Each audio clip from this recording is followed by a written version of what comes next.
चतुर्भुज जगन्नाथ कण्ठशोभितकौस्तुभम्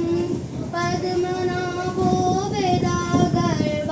चन्द्रसूर्यो विलोकनाः जगन्नाथ लोकनाथ नीलाद्रीशः परहरि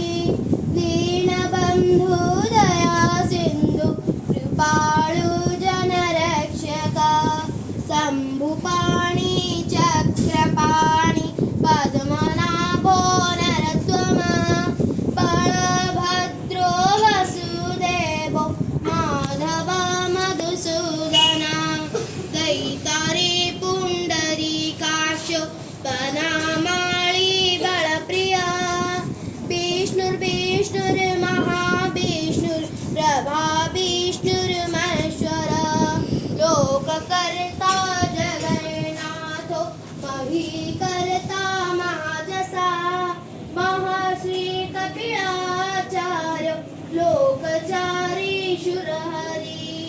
आत्मा च जीवपालस्य शूरसंसारपालको